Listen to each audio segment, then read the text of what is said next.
ধইরা আটার বস্তাটা ওমরের মাথায় উঠাই দিছে। এই বুড়া মানুষটা আটার বস্তা নিয়ে আস্তে করে বের হয়ে গেছে। ফেরেশতারা আল্লাহরে ডাক দেয়া কয়, মাওলানা কি দেখলাম, এটা কি দেখলাম, এটা কি মানুষ, এটা কি মানুষ তুমি বানাইছো?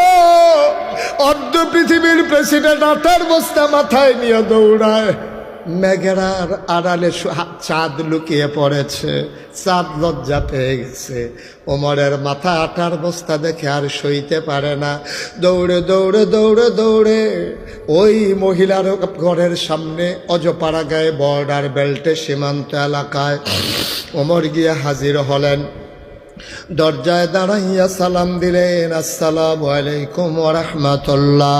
ভিতর থেকে মহিলা কয়, ওয়ালাইকুম আসসালাম ওয়া রাহমাতুল্লাহ। কে রে, কে আমারে ডাকলো, কে সালাম দেয়? ওমর ডাক দেয়া কয়, আম্মা, ও আম্মা, দরজা খুলে দেখো কে দাঁড়িয়ে আছে। কয়, কে আমারে মা ডাকে? আমারে মা ডাইকো না, আমি মা হওয়ার উপযুক্ত না।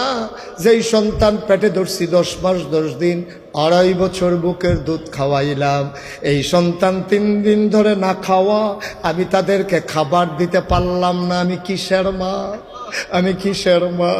আমি মা না, আমি মা হওয়ার উপযুক্ত না।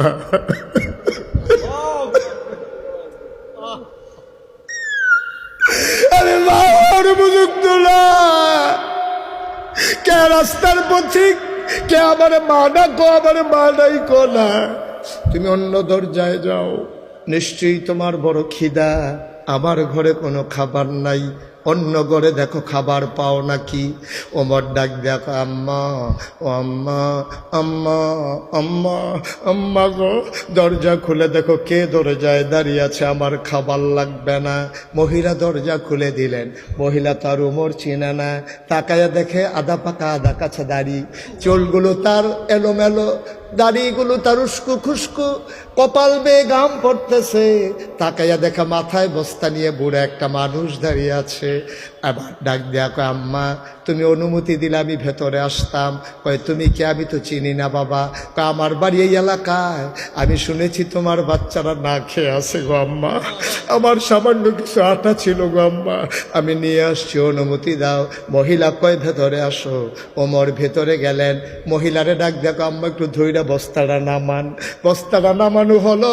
আবার ওমর ডাক দেয়া কয়, আম্মা, ও আম্মা, তাড়াতাড়ি আটা খুইলা রুটি বানান, আমি একটু আগুনটা ধরাই দেই। ওমর তাকে